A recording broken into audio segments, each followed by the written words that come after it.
দেখতেছি আপনার সংস্কার আগে না নির্বাচন আগে, স্থানীয় সরকার নির্বাচন আগে নাকি মূল নির্বাচন আগে, বিচার আগে নাকি এরকম এক একটা ইস্যু করতে করতে করতে করতে আজকে ইস্যু নিয়ে আসছে পিআর পদ্ধতি। এই পিআর পদ্ধতি বাংলাদেশের জন্য প্রযোজ্য না। বাংলাদেশের মানুষ ভোট অধিকার চায়, বাজার দর নিয়ন্ত্রণ চায়, আইন শৃঙ্খলা চায়, সুশাসন, সুনীতি, সুবিচার চায়।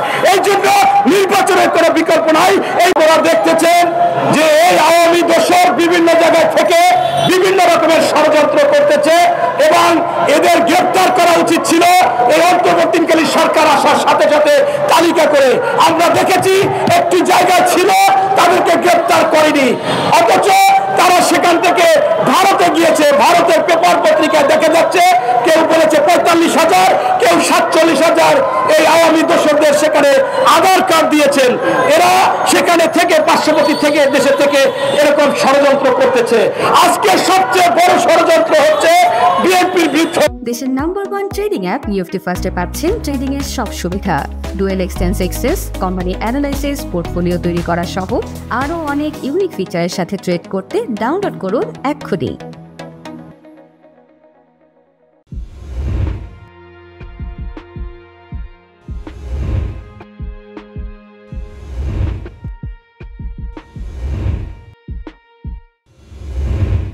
আজকে ইস্যু নিয়ে আসছে পিআর পদ্ধতি। আপনারা দেখেছেন যে আপনার পিআর পদ্ধতিতে যারা যা বলতেছে আশ্চর্য। আমি একটু আগে একটা বক্তব্য শুনলাম আমাদের গোবিন্দদার, তিনি বলছে বাংলাদেশে কোনো হিন্দুরা কি ভোট দিতে যাবে না পিআর পদ্ধতি। উনি কি সারা বাংলাদেশে হিন্দুদের প্রতিনিধিত্ব করে? আবার উনি বলছে যে এই বাংলাদেশে বিএনপি হচ্ছে 30% আর 70% চায় না। এটা সঠিক না। আপনাকে আমি বলতে চাচ্ছি এই পিআর পদ্ধতি বাংলাদেশের জন্য প্রযোজ্য না। 195টা দেশের মধ্যে মাত্র 60টি দেশে পিআর পদ্ধতি আছে। উন্নত দেশ ছাড়া এই পিআর পদ্ধতি হয় না। কারণ এখানে যারা এমপি হবে তাদের কাছে মানুষ যাবে, তাদের দেখে শুনে ভোট দেবে, ওই অঞ্চলের লোককে ভোট দেবে। আজকে ভোট দিবে একজনকে, আরেকজনে এসে এমপি হবে, এইটা বাংলাদেশে কোনোভাবে গ্রহণযোগ্য না। তাই বলবো এই সমস্ত ষড়যন্ত্র বাদ রেখে আমাদের অন্তর্বর্তীকালীন সরকারকে আবেদন জানাবো দ্রুত যে সময় নির্বাচন দেওয়ার কথা সেই সময় তফসিল ঘোষণা হবে, ফেব্রুয়ারিতে নির্বাচন হবে।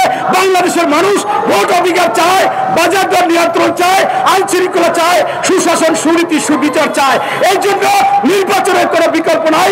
এই বলে আমি আমার বক্তব্য শেষ করছি। আল্লাহ হাফেজ। বাংলাদেশ জিন্দাবাদ। শহীদ জিয়া, অমর হোক। বেগম খালেদা জিয়া জিন্দাবাদ। ভারপ্রাপ্ত চেয়ারম্যান মহোদয় তারেক রহমান জিন্দাবাদ, জিন্দাবাদ।